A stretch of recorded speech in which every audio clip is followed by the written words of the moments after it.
Welcome back to Retro Rebound. In today's video, we're going back to the forgotten one. You don't know this one exists? I'm gonna remind you today, because it looks like WB and Rocksteady, everyone forgot Arkham Origins exists. Today is the release of the Batman Arkham Trilogy on Switch. There was also this rumor / leak that the Batman suit from the newest movie was gonna get added into Arkham Knight. We're recording this ahead of all this, so if it happens, hooray! If it doesn't happen, what's going on? Anyway, now that my reactions are out there, ladies and gentlemen, every time the Arkham series comes around with some sort of re-release conversation, I feel like this one's always left out of the mix. Why is Arkham Origins this black sheep? Why is Arkham Origins the red-headed stepchild of the Arkham family? I never got it, dating back to a video on my Mr. Matty channel where I was mad at the reviews the game was getting. Obviously a different time back then. Nowadays it's like, I don't get too ticked off at other people's reviews, but at that time I was like, wait, you're giving this game a 6, 7, and just an 8? Like, this is such a great game though. What did it do so wrong? Well, hopefully today I can show to all of you why Arkham Origins deserves the same spotlight as Asylum, as City, and as Knight. It is absolutely a deserving part of this family. So let's talk about it, even though many people would rather forget it. Ladies and gentlemen, if you're new here and you're into nostalgic, retrospective content, you're in the right place. Consider subscribing. We've done every single Batman Arkham game except City on the channel. Kind of crazy how that works. You think that'd be the first one we go for? But anyway, let's talk Origins. So this one, as the name would suggest, is the origin story of Batman. And this provides, I think, a really cool twist, because you play Asylum and City from the point of view of people know who Batman is, the relationship with Gordon is established, right? Everything that you know and love about Batman is here.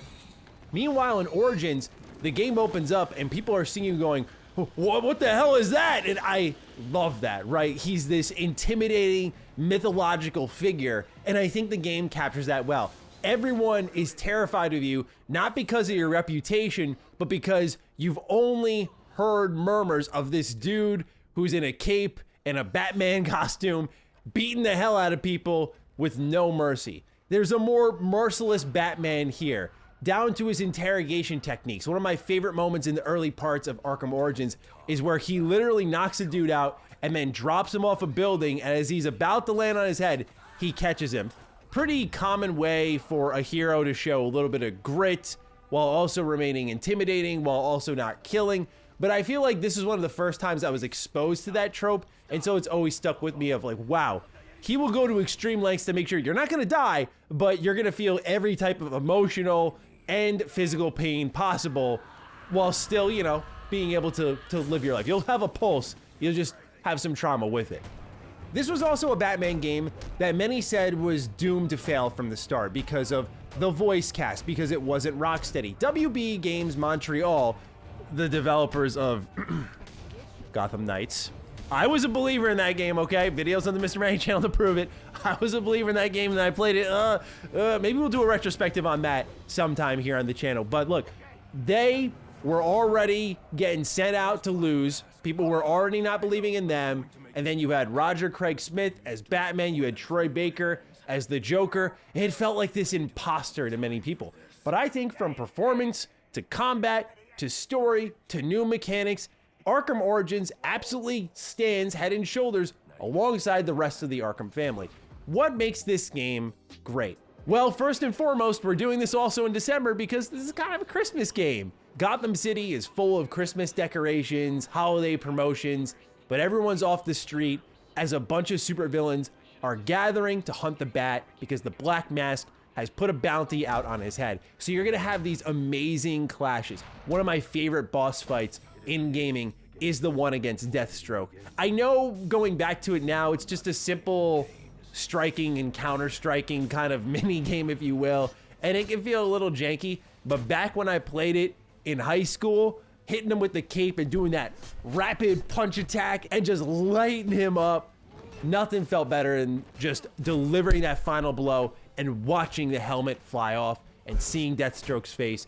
To me, this was such a cinematic fight, and while it didn't introduce new mechanics, that was what I loved about this game, was the Rogues Gallery, how they got brought into it, the Christmas vibes, the snowfall in Gotham City. This game oozes atmosphere. And I love how the narrative is just set up because Batman knows I could just stay home for the night and be safe.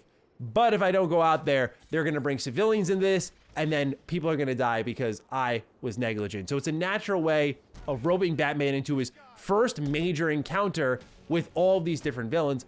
And of course, for most of the game, it's this new villain that you haven't seen much of before, who is the Black Mask. It's a big part of this game's story. So I just gotta say that from top to bottom, I enjoyed the story. I enjoyed how it was delivered too, because one thing that Batman Arkham Origins brings into the fold is new investigation gameplay.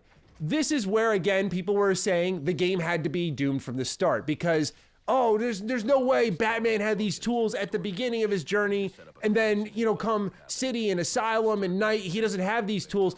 Okay, I don't know what you all want. Did we want a worse game to come out after Arkham City? Is that what we were really pushing for in the gap between Arkham City and Night? Is that really what we wanted? No, right? We wanted a better game. And so what they did was they honed in on the investigation mechanics. So what you'll be doing is breaking down crime scenes, looking for very specific pieces of evidence, rewinding footage, combing through things to find one specific detail to then explore it to all it can offer in the overall investigation. And once you put it all together, you see the complete scene, have it explained out to you, and get a full, better understanding. I, again, love this part of the game.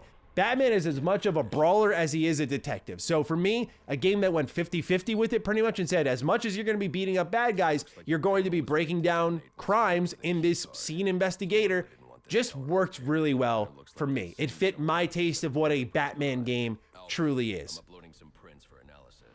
And I will admit, WB Games Montreal was sort of handed a win in one department.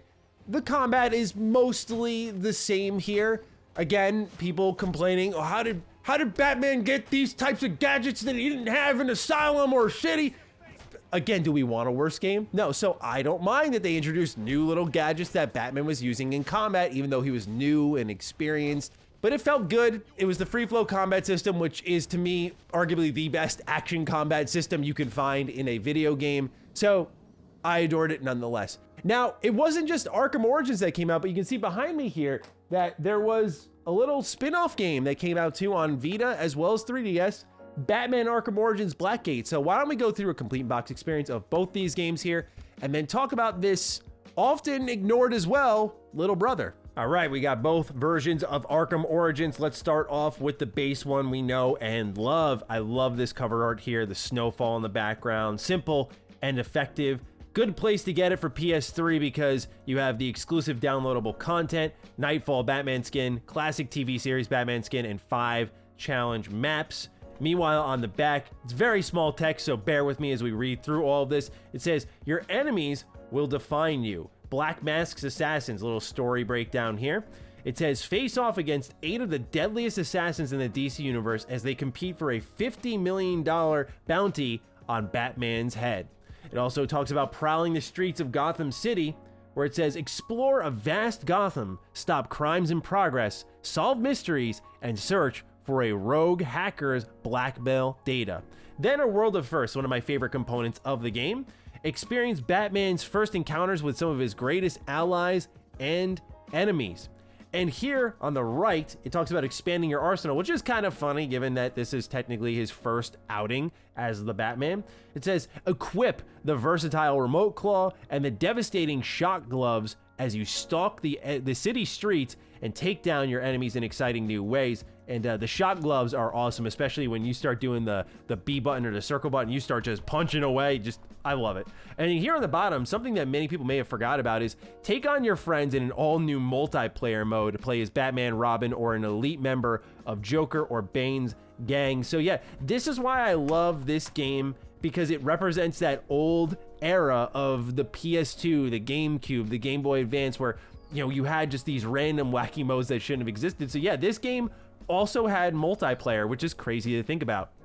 Now on the inside, it's a little less eventful here. You have the trifold manual, but it's a manual nonetheless. Nothing too crazy. No real fun promotions on the back, unfortunately. So a little bit disappointing there. But I guess a manual is a manual in 2013. You'll kind of take it. And then we have a little game download slip here for the Deathstroke challenge pack. And you'll see on the bottom the download code as well as an an expiration time, and I always got a kick out of just seeing those here on these download codes, because it just, you think about what were you doing at that point in your life here, and for me, I was just getting ready to graduate high school. Meanwhile, we've got Arkham Origins Blackgate here on the PS Vita. A little bit less eventful of a complete box experience, as you see on the inside. Nothing at all, just the Vita cartridge, the beautiful Vita cartridge. Love this handheld so much. I could go on, and maybe one day I will. Here it says on the back, Blackgate Prison is under new management, and in even smaller text here, we gotta bring this one really close. Become the Batman, uncover the sinister plot inside the Blackgate Prison, use stealth, bat gadgets, or brute force to take down your rivals. Investigate the scene, employ Batman's unprecedented detective skills to scrub a crime scene clean with an all-new environmental analysis system, and continue the Arkham storyline. See what happens after the event of Arkham Origins on the console game, told in an innovative 2.5D presentation and comic book cutscene style. So yeah, this was kind of the sequel to this game, and I don't know, I love that. I love that this is even a thing, man. So I just have a lot of appreciation for both Arkham Origins games, even if this one really isn't perfect. I just love this combo, love the multiplayer mode, love how wacky and experimental this game was. So anyway, that is a complete in-box experience of both Batman Arkham Origins and Batman Arkham Origins Blackgate.